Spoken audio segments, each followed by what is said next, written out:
Hello,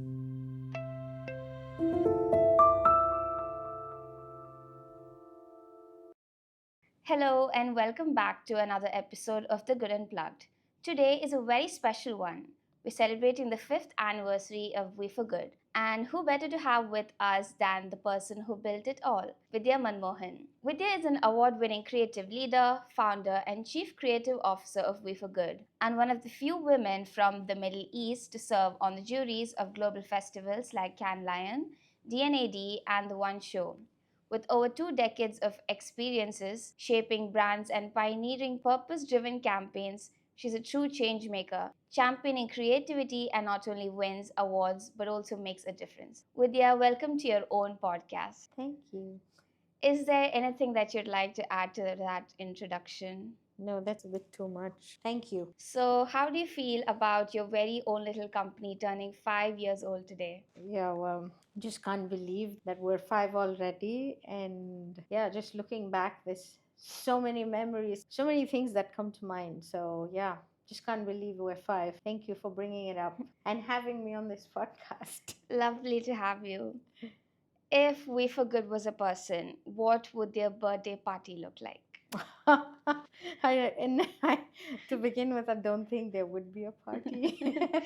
I mean, it's Just 5 years old. It's a great milestone, you know. I know. I don't. I mean, you know me. If I were to go with my kind of party, it would be staying home with family, Hmm. sharing some cozy time over some homemade food, and yeah. Great. Okay, I'm gonna ask you a little bit about your early life. Oh boy. So, growing up, what did you think that you would become? Is it exactly what you wanted to be right now? Not at all. I mean, growing up, I wanted to be everything that fascinated me. Anything that tickled my fancy, I was like, that's what I want to become. And then the next day, it would be something else. And someone else's, I don't know, including like climbing a mountain or, anything that was unachievable, I'd be like, I want to follow their footsteps. So, no, what I'm doing today was not like remotely in my radar because I don't think advertising was like known at that time, like even as a field, or we didn't know people in advertising, or no one spoke about them. And yeah, so no, so Do this you is not see something I traces of your dream in your current life right now, or is it completely different? traces of my dream. I think I always wanted to do something that would inspire others, or I always wanted to do something that would mean something to people. And I wanted to always be that person who, no matter what they do, would always be there for whoever needed me. So I think, yeah, I don't even know how that sums up to what we're doing today, I but think yeah. you did reach where you wanted to be in that case. Ah. So tell me a little bit about how We For Good started. Okay, so I don't know if I've said this enough, but it didn't start out of looking back, right? We for Good didn't come from a great place or Mhm. a place of comfort or where, oh, this is what I want to do. It came out of necessity. And I also wrote about this in the recent Marketing Society publication, saying it was born out of a crisis. And that was, the network I was working for. They kind of were winding up in the region.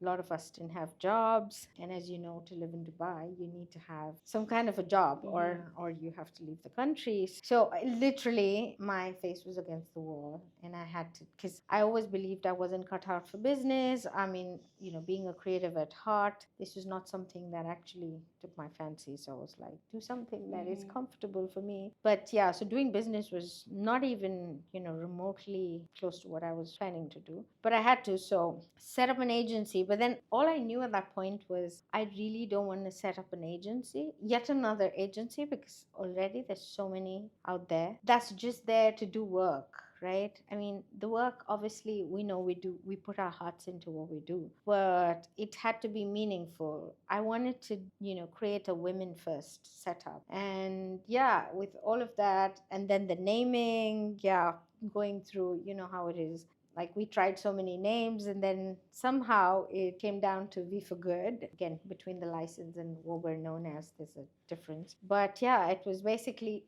I wanted to be known as a collective of, to be a women first agency, and for people to come together from all around the world and work together in a way that is so seamless, where women can work no matter what they're going through. Because this is something else I spoke about yesterday at the UN roundtable, that you can't put a mold and ask women to fit in. Or for that matter, I don't think any human to fit in, because everyone is going through some phase in their life and something in their life, and but they have this passion, or they are creative, or they have this passion to do something. However, they probably might not fit in the 9 to 5 schedule. And I always felt that maybe everyone doesn't think the same. Someone's very productive early in the morning, or someone's really productive at night. And I think as individuals, I think as responsible individuals, we should all be given that chance to create in our own space where we feel it's comfortable for us. And that's what I tried to delve into. And again, by default, thanks to COVID, that kind of helped, because again, out of crisis came a setup where I didn't even dream of any of this. So 5 years now, when I look back, all of the way we've been constructed and we've set up and how we've been going along is simply out of one crisis after the other after the other, and we molded ourselves into what we are today. Yeah, and that's how V4GOOD was born. And yeah, and even before we registered, one of the biggest toy brands, so Lego, approached us wanting to explore us as their creative agency. And yeah, so kind of, clients saw us, or the energy we've been putting into the world, and yeah, they've been wanting to work with us, and it's been amazing. Like, so far in the 5 years, whoever we've worked with have actually been with us, and that kind of tells a lot for us as well. And we've like literally been inching our way through one day at a time. So don't even talk about the future. Let's stay in the present. I know you're Love going to ask that. me that. Yeah, so that's how V4GOOD is what it is today. Tomorrow, I really don't know, but yeah. Love that. So, was there ever a point where you thought, I cannot do this? Will this work? And if you did, how did you come across it? How did you push through it? I think this is a side of me that many don't know and don't see, probably. I think my daughter sees it a lot, and she might be like, the world doesn't see this side of you. I constantly have panic attacks most of the time. As composed as I am, I do have my moments where I'm totally like, having palpitations or meltdowns, and I cry in my own zone. So yeah, challenges, because these are areas where this is not, I wasn't trained to do any of this, and I really don't know how to handle some of the situations. And I always like the world to be an amazing place where it's only love and people just trust each other. But obviously that's not the world we live in, and I'm constantly reminded of that. But I think they've all been learnings. I mean, obviously when I come out of my dark phase, I always see what I learned out of it and how it's made me stronger. I sometimes jump into the same hole, but yeah, that's me. I mean, what is life without challenges? I still love those. And I think as a creative, those last minute deadlines, or, if you still have 3 days, it's the third day that actually puts that fire in your belly and you really come out with those creative ideas. And I don't want to believe in that, but that's just how I'm wired. I think it's all about embracing those challenges, doing it in your way. I think what at least 25 years of experience with WPP and other agencies have taught me, or networks have taught me, is literally what I've learned from them. I'm trying to unlearn or see what worked and what didn't work. And I think moving forward in a world that is moving at such a fast pace, it's not like, I don't think anyone's learned how to cope with any of this, right? We're all learning by the day. And every day we're posed with a new challenge or a new technology or a new way of, I don't know, content creation or so I think it's being open and ready to adapt and saying there's nothing right or wrong. It's all about trying it out and seeing if it works or not. Great. So, what makes you Yeah, the I get it. most proud about V4GOOD today? Definitely the people. I mean, again, it's not like we put an ad for recruitment, or it's been very organic. And when I felt like, I needed someone to really support me in my day to day, or to go out there and actually be with the clients and be the face, because I was kind of like doing all of it, because the rest of the talent were like out of the country, and they're all operating from different time zones in different parts of the world. So the only physical person was me holding Ford. And that's when Noor came along, and just out of nowhere, literally, because I also didn't know what kind of person I was looking for. And then Noor walked into our lives, who's completely taken over every kind of responsibility in like fronting it all. And then I was moving on a year later. I was like, I really wish we had creative stationed here and who were hungry and had that passion and, wanted to grow and still learn with us and just start from the get go. But people who could grow with us. And then came you and Chelsea. So Hania and Chelsea came on board. Again, both of them during the same time, didn't know each other, but yeah. So beautiful energy support from a creative front. And just new on board is Katarina, all the way from Brazil. And we're looking for expansion. And how do we do that? Because, we've been growing organically in the 5 years, and we actually didn't go and pitch ourselves to anybody so far, but consciously we feel like, we could do so much more. But then how do we do it? But obviously Vidya can only do this much. So how can people help? And that's how Katarina came on board. So I think as a core team, and obviously our finance from the get-go have been like really backing us. So all in all, it's a small lean team of like 10 people on ground, but I really pride and I love the team that we are today. And I see so much potential. And yeah, I think it's just the trust and love and passion we have between each other, I think, is the fuel of We for Good and the energy behind it. Yeah.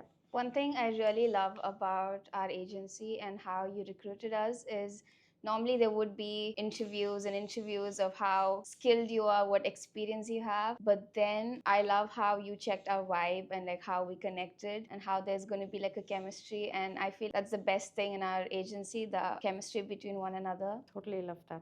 Great. Okay. How do you juggle being a mom while building and leading We for Good? That is a tough one to answer, because the true answer is you can't juggle. Something or someone is going to go amiss, and you are going to drop balls all along. And just yesterday, this beautiful leader from Unilever mentioned a quote that said, in every house where a woman goes out and tries to make a successful career, there's going to be children who are going to suffer. Again, I'm not saying that we let the balls fall, but there will be. I mean, that is reality, right? Because as moms, you want to do all of it. You want to be there every time for everyone, but you can't be there. And this is the guilt that I've carried with me all my life, is the fact that I have not been able to give the 100% to my daughter.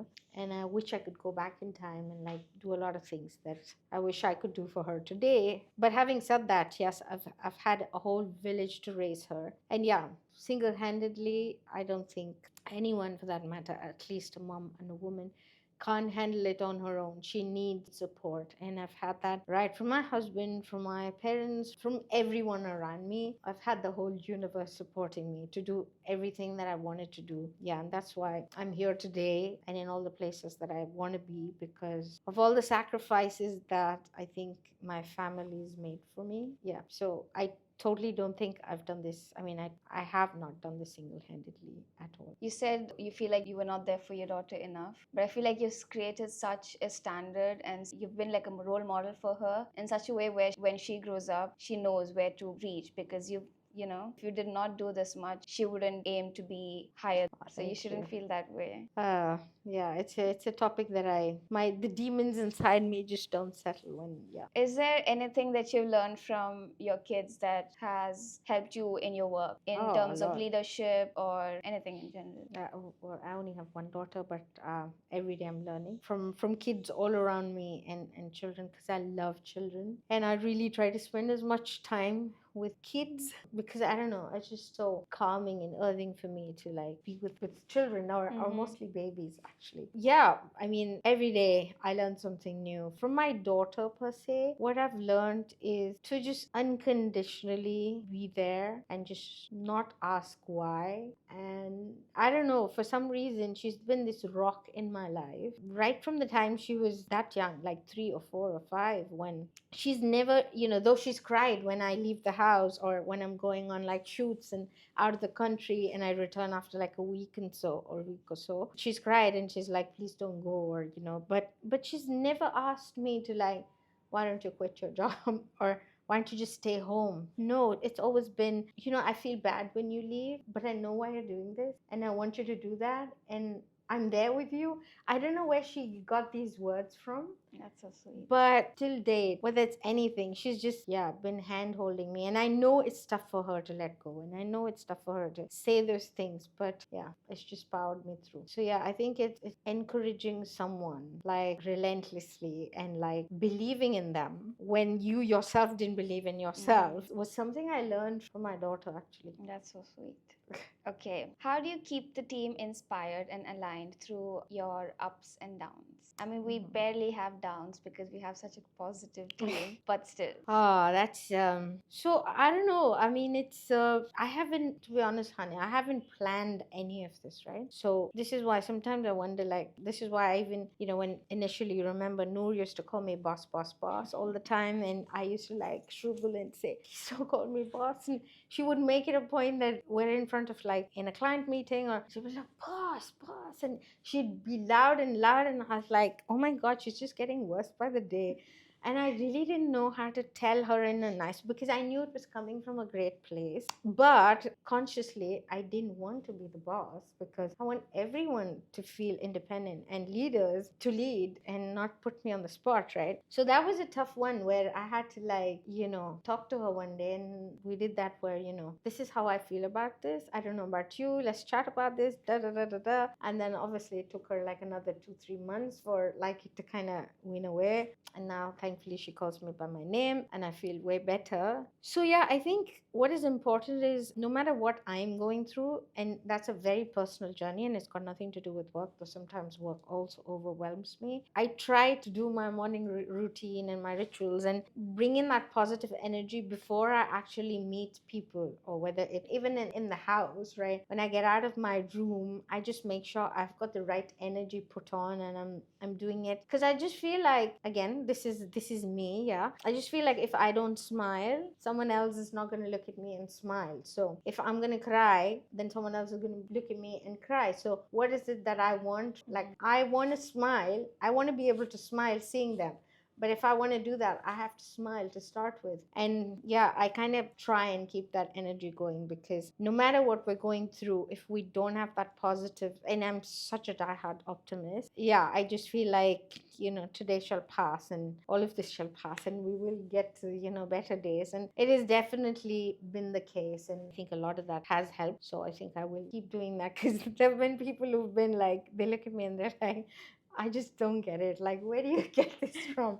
But I think that is really helped, and I would love for the team to like not feel like they're hit by anything as much as I can, unless we hit another wall and we don't know where that's headed. But I think as a team, we should then decide on what we're going to do next, as opposed to, okay, that's it, we don't know where we're going. So I think it's about being positive about no matter what we're going through, because we can deal with it and there will definitely be a better tomorrow. Great. Okay. When you started off in advertising, was there any project that made you think, okay, this is my field, this is my path? I think I don't know if I've talked about this. So I did PCMB in school, physics, chemistry, Yeah. bio, and math, and I scored pretty good. And I was to do med school, right? And it's been like one shift after the other, right from the start. And I think it's now, when I look back, this is like almost 32 years since, and I feel like everything happened for a reason. Like, here I'm going to, in like, I did my schooling here in Dubai and raised here, so India was new to me. Never stayed in India for more than like weeks, and here I am.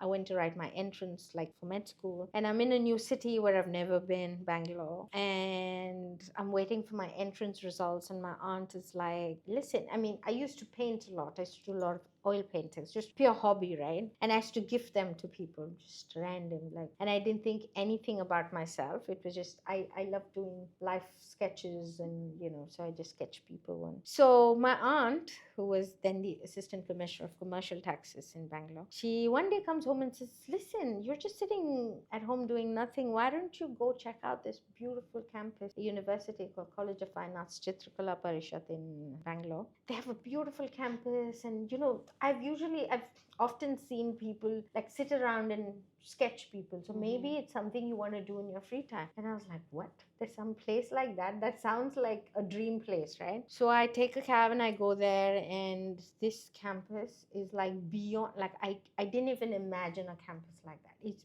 beautiful, full of greenery, rocks. The structure itself is like an ancient, like a monumental, like a temple kind of architecture. So I go in, and the first thing I see is people are all sitting around an old man and like sketching him from different angles. So I went there, and there was just one, that horse stool with a slide on it, and someone comes and says, do you want to give it a shot? And I'm like, yeah, sure. So I sat in, I was given an A2 paper, and I'm sketching the model from my angle, and I did all of that. It was just, I think we were allowed to use only an HP or a 2 HP, so just pencil sketch. And when I finished, so there was someone who came by, like an officer who came by, who was putting a stamp on the papers and like getting our signatures and like, I don't know, phone numbers or something. And back in the days, I didn't have a number, so I gave my aunt's home number. So all of that happened. Even then, I didn't know what was going on. And then there was also a similar life study, like there was a vase with flowers and fruits and whatever. Again, the same thing, we had to do that.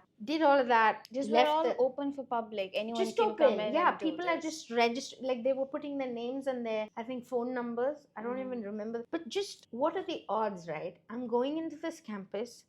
I had no idea that that was the day, the entrance day to enroll into the campus. I didn't know that. Even now, today, when I'm like, how did I get there on time when nothing? I have no, I didn't even know what this campus is all about. 2 weeks later, my aunt calls me up from her office and she says, what did you do like in that campus that day? And I was like, why? Like, did something happen? So I was like, did I do something wrong? Like, barge into places that I wasn't supposed to? And then she says, no, because your name has come in the top 10 something on the, and I'm like, and everything's in Kannada, right? Like, I can't read the language. I didn't even know the language back then. So I'm like, top 10 of what? Like, I'm like, right, just written my exam, and for med school, top 10 in this campus. What is this campus doing? She said, it says it's an art school. I laughed because I'm like, art school? Like, yeah. And then what are they going to do with this top 10?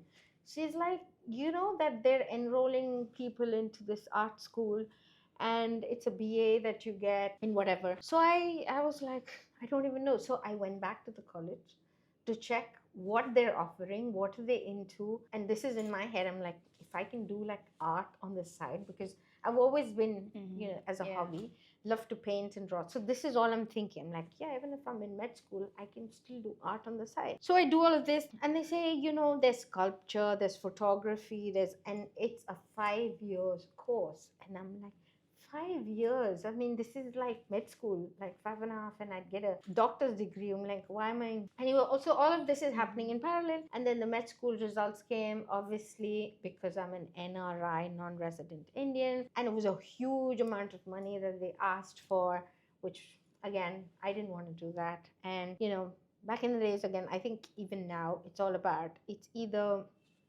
doctor or engineer, and if not the two, then it's a lawyer. And if so there's ranking. If you're a really studious person, then you have to like fit into either of those, or you have no value. And here I am, like, with all those marks and grades. I'm telling my dad, I'll do the art school thing. And my dad's looking at me like, did she fall off the rock or something? Like, what is she even talking about? And I didn't want to, firstly, I didn't want to push through the med school thing, because by then I was like fainting at the sight of blood. And every time I had to dissect a rat, I was like in my bio teacher's lap. So 3 times after that happening, I was a bit on the edge about, is this the right thing for me? Yes, academically I can do this, but if you give me any kind of theory where I have to hold a scalpel, I'm like, which I didn't even know, because I don't even know what was causing it, because every time I was like almost about to like pierce through a layer of flesh, I'm like, I don't know, I wake up in someone's lap. So that happened. And so I didn't have the guts to like tell my dad, yeah, take all those loans and put me through med school, because what if I don't do that? So I was like, I chickened out basically, and I was like, okay, I'm gonna do art. And my dad's like, have you thought about this? Like, no one in our family's done this. And to be honest, I didn't know what I was doing either. But I went in there and I realized that something called commercial art, which would take you into then advertising and as a stream. Also, I didn't know what advertising was, what you had to study to do this, and so commercial art and then graphic design. And so it was from the totally art direction. There was no copywriting or anything of that. Something I learned later. And so yeah, so this is how it all started, right? So it wasn't in a day that one campaign made me think this. It was kind of life kind of shaped into this, and then I don't know, one led to the other. And then I think I was one of the very few people that actually attended every day of university, like in those 5 years, because kids came there to do like all kinds of things, because it was a very open campus. So yeah, I mean, it's not been one single day, it's like every day and with every piece of work. And I think even from the early years of advertising to where advertising is today and marketing is today, to bringing purpose into brands and doing work that is meaningful, I think that shift is something that I really love. Because even at the start, I was like, why are we asking people to have all the sugar? And why are we asking them to have so much chocolate? And why are we saying this is great when this actually isn't good for your kid? So I had all these internal battles, but obviously, because we're in the field and you have to listen to your peers, and you don't ask them too many questions, then yeah, I think I'm very comfortable doing the work that we do today, because also with, I think, We for Good and the freedom that we have to like choose what we want to do, I think, yeah, today I feel this is where I want to be. Well, I'm glad you chickened out of med school and joined advertising. Yeah, well, not sure where I would have been. So, speaking of We for Good, what do you want people to feel when they hear the name We for Good? Anything but charity. No, so what do I want people to feel? We as a collective, we stand for good. We stand for everything that could represent good. So yes, obviously we're great people. We want to do good work, and we want to shift the bar to good kind of prevailing in the world that we're living in, with so much of, I don't know, harm and destruction and essence of humanity being lost somewhere. Yeah, it's not as deep as you think it is, but it's I think it's purposeful, as I would want it to be. If We for Good was a person, again, what kind of personality do you think it would have? I think the same, that wooden party.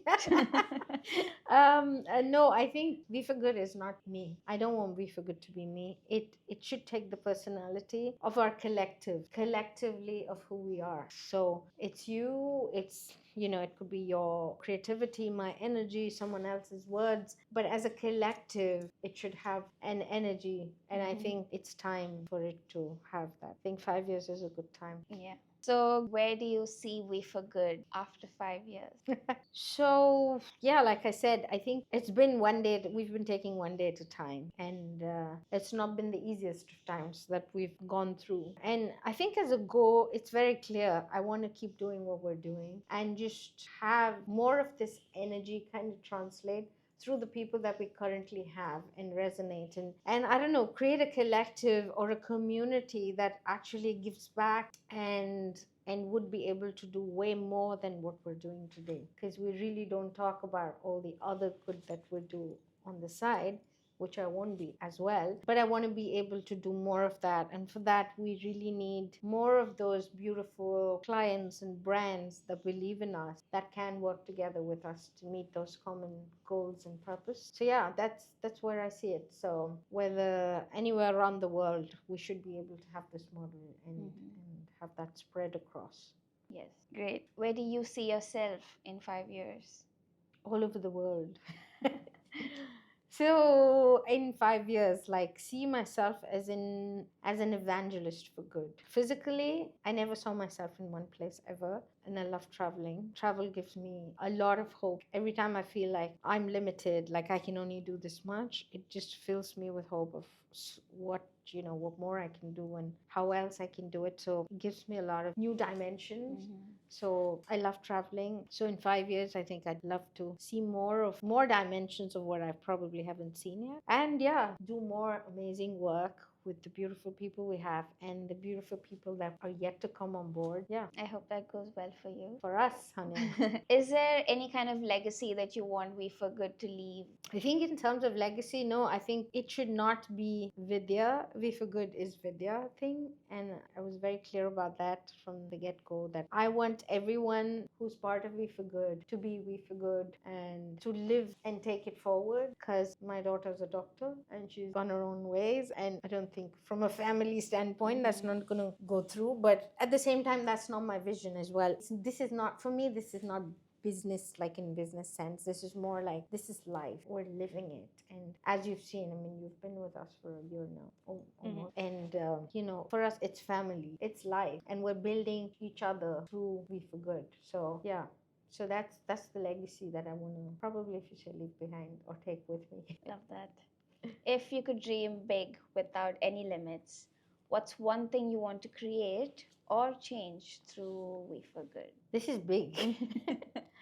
So I don't believe in big change. I think every day the little things you do can lead to a bigger change someday later. It might have been a little thing that you've done because I don't know, there was this art director. I mean, he's a very famous art director today. And a couple of years ago we met at an awards show, and he comes to me, and well, I still remember his face way back in the days. And he comes to me and he says, "You remember you taught me the shortcut in Photoshop at this X agency, and every time I use Photoshop I always remember you." And I'm like, oh my god, that is insane, because it's the little things that you share. And I keep telling everyone, like, don't hold on to things, share it with people so that everyone can make use of it. I mean, that comes naturally to me. Like, even when people say, Vidya, don't impart that much knowledge, because that's like they can just copy you. I mean, they can just take your idea. I'm like, it's good if they take your idea, that's great, like, let it grow. Because I don't think anyone can like copy you, because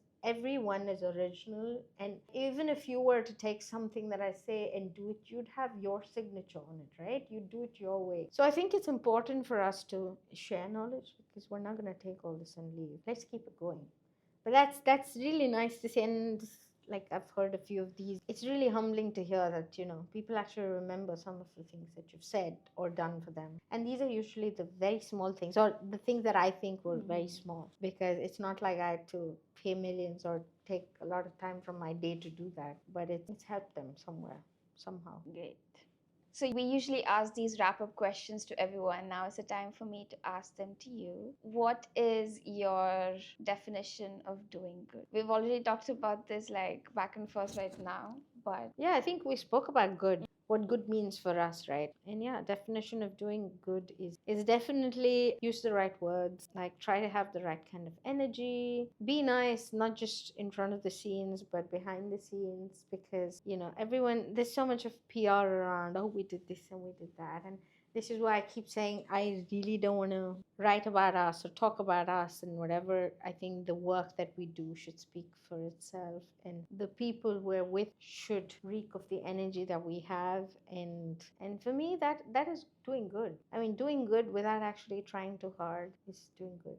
if you could go back to your childhood and give yourself an advice, what would it be? There's too many. But do I actually think that far? No. I don't know if as a child I would try and correct anything, because it's every mistake that I made, every mistake that I thought was a mistake taught me a lot. So if I didn't fall, if I didn't make those mistakes, I don't think I'd be who I am today, if you had a completely protected life, which I did have. So I think it's just be yourself. Just do whatever you fancy, because you're doing it because you want to learn, or you have to go through it, right? So no matter what, no matter how much your parents try to stop you or give you advice, you're still going to do that. I mean, I'm still going to do that. Yeah. So I think I wouldn't change anything. Great. So, before we close, is there one piece of advice that you'd like to give someone who's listening, who dreams of starting something of their own? I mean, I'm no one to advise, but if you think there is any inspiration in anything, I mean, any of our lives, which is out here for everyone, or if you want to reach out, because I really suck at giving advice and I really don't know how to give advice. But our lives are an open book. I mean, our careers are an open book. And if anyone wants to chat, or we're always here. Phone numbers out there, our LinkedIn and our Instagrams are out there. So reach out. And if you feel like chatting about anything at all, reach out, because it's life at the end of the day. So let's make it Yeah. together. So here is to the 5 years of We for Good. Thank you for being on The Good Unplugged and letting me host you on your own podcast. I know you did have to try a bit too hard to woo me into this, but thank you so much. I thoroughly enjoyed the questions, and yeah, it kind of made me think, like go back and think, reflect on a few things. So that was nice, because it's good to take time out. So thank you so much for pushing me into doing this. Thank you so much for letting me host as well.